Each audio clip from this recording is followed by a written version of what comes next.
Hey there, Parker Reed here, and welcome to PR Media, your home for everything movies and music through my eyes. In 2021, something I really have been meaning to do is watch a lot of classic movies, big movies, influential movies I've never seen before, kind of taken for granted, and I've been doing that so far in January. I've been knocking a bunch off of my bucket list, a bunch of the classics I need to see, and I purchased 5 of them on Blu-ray recently from Best Buy because I like to own movies, I like to own physical media, so I usually don't watch movies for the first time on streaming. It's just a weird quirk that I have. So the 5 movies that I recently watched I want to talk about briefly are Alfred Hitchcock's Notorious, Orson Welles' Citizen Kane, Stanley Kubrick's A Clockwork Orange, Frank Capra's You Can't Take It With You, and finally Martin Scorsese's Taxi Driver. So over the past 6 months, ever since I started the PR Media YouTube channel here, I really started to get into Alfred Hitchcock. It started with the Alfred Hitchcock Classics collection that came out on 4K about 4 or 5 months back. Really enjoyed that, so I've been going more into his back catalog, picking up his movies on Blu-ray. And Notorious was a phenomenal, suspenseful drama that I really enjoyed. Ingrid Bergman is one of my favorite classic actresses. Of course, she was in Casablanca, and this is another one of her famous movies. I love the black and white aspect of this movie. Notorious is highly recommended for me. Next up, we have what is considered to be one of the greatest movies of all time, if not the greatest movie of all time.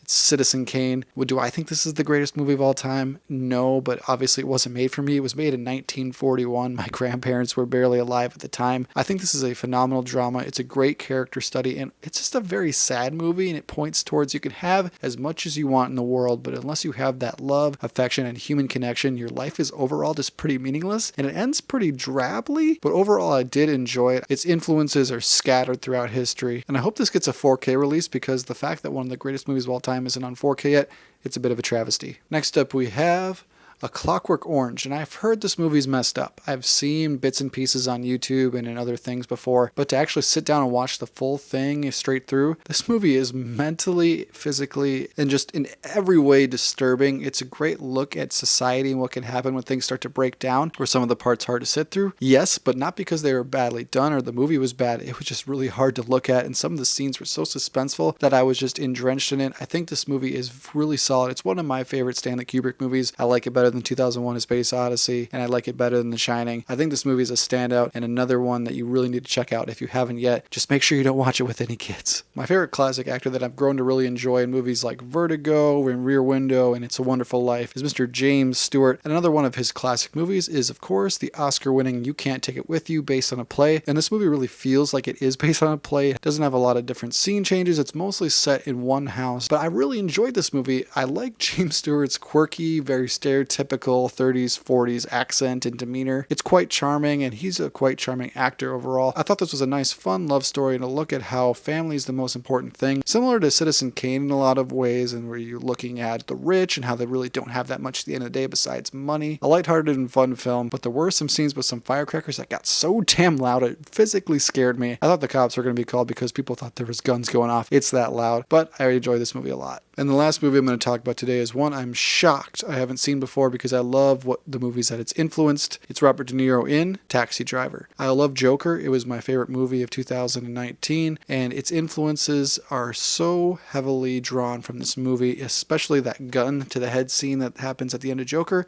happens at the end of here. It's exactly where they got it from. This is a great character study film of a guy that's just slowly losing his mind in isolation, and it has a lot less action than I thought it would, and that's not inherently a bad thing. I like slow films. This is right up my alley. Got a little bit too slow sometimes because Robert De Niro isn't the most charismatic actor in the world to me. He's just not one of my favorites, but he delivers a powerful performance in this movie, and the ending is going to make you feel weird. It has kind of an ambiguous ending. I would really like to know what you thought of the ending of Taxi Driver in the comments below. So thank you so much for watching this video. I hope you liked this kind of weird, random 5 movie reviews in one. Just a bunch of classic movies I've never seen before, and some that I would recommend to you if you haven't seen them either. I really enjoyed all 5 of these movies, and I'm glad that I'm continuing this binge into classic movies I've never seen before. And if you have any classic movies that you think I need to see or want to know if I've seen them before, leave them in the comments below, and I'd love to do a second part of this. Thank you so much for watching this video. If you liked what you saw here, you can check us out on Facebook or Instagram, and like, comment, and subscribe if you so choose. My name is Parker Reed. You've been watching PR Media.